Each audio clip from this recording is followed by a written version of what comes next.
Muy buenas gente y bienvenidos a un nuevo vídeo. Hoy hablaremos sobre el derecho de pernada, un mito muy extendido incluso dentro del mundo del cine. Seguramente muchos habréis visto la película Braveheart, y justamente os daréis cuenta de que el derecho de pernada sirve como desencadenante de la lucha de Wallace contra los ingleses. En esta cinta se refieren a este supuesto derecho feudal como prima noctem, lo que significa primera noche. Dejando Hollywood a un lado, cabe destacar que el primer indicio del célebre derecho de pernada es una canción satírica de principios del siglo XIII, de origen normanda, que evoca en verso francés la pésima condición del campesinado dependiente de un noble feudal, pero sobre todo menciona por vez primera lo que llamaríamos mucho más tarde el derecho de pernada, y del que sabemos con certidumbre que nunca existió. Según este documento, el señor normando habría tenido el derecho de acostarse con toda joven campesina viviendo en sus tierras, la primera noche de bodas si contraía matrimonio con un hombre que no dependía de él. He aquí el por qué se le ha llamado el derecho de la primera noche. Este derecho, que formaría parte del complejo conjunto de los derechos señoriales durante el periodo feudal, se habría mantenido a lo largo de todo el antiguo régimen hasta la famosa noche del 4 de agosto de 1789, que protagonizó la abolición de todos los privilegios feudales en los primeros meses de la Revolución Francesa. Y respecto a esta célebre noche, en la que cundió el pánico entre la nobleza gala, hay que ser justos y honestos afirmando que de aquellos viejos privilegios feudales no quedaba en realidad gran cosa aparte de la teoría.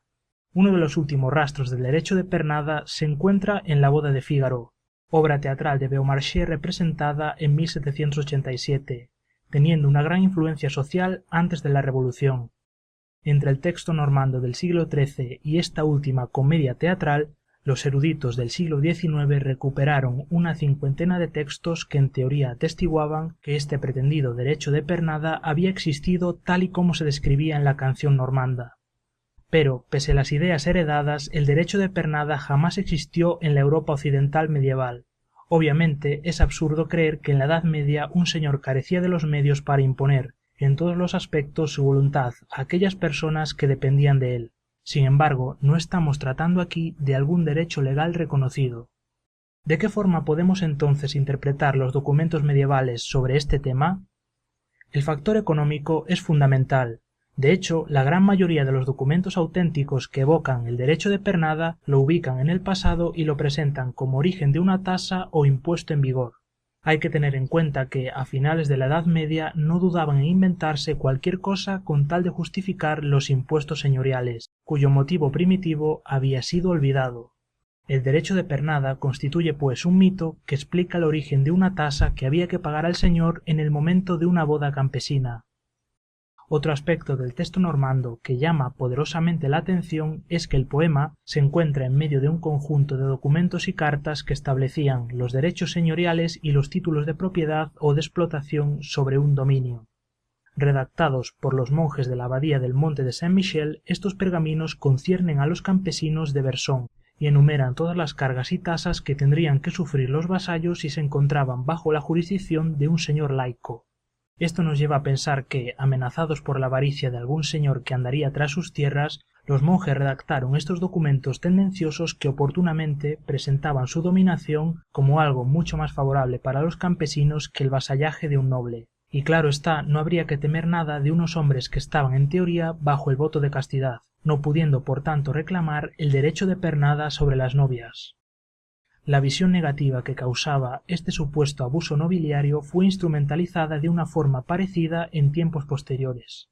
A partir del siglo XV, entre los magistrados y los oficiales reales, hostiles al poder de los nobles, se encuentran con frecuencia menciones al derecho de pernada. El siglo de las luces recogería el testigo de esta acusación y la extendería como difamatoria del antiguo régimen en su conjunto. Es en 1755 cuando Voltaire inventa la expresión derecho de pernada, que inmediatamente tendría un éxito inmenso, no solo en Francia sino en toda Europa. Finalmente, a principios del Segundo Imperio francés, la reafirmación en la existencia del derecho de pernada se ve respaldada por una poderosa corriente anticlerical y republicana, que pretende así contraponer el nuevo mundo nacido de la Ilustración a una sociedad caduca, fundada sobre la nobleza, la monarquía feudal y la religión. Es en esta época cuando los historiadores se prestan a recoger sistemáticamente cualquier testimonio sobre el derecho de pernada, pero a pesar de su empeño la mayoría de los documentos se han revelado como falsos, o tan solo mencionan una tasa sobre las bodas contraídas fuera del dominio señorial. De hecho, estas bodas implicaban una pérdida para el señor, ya que los hijos de la pareja, según las reglas de la época, podían pasar a depender de otro señor si lo deseaban. La tasa entonces percibida era algo así como una compensación por la futura pérdida de vasallos.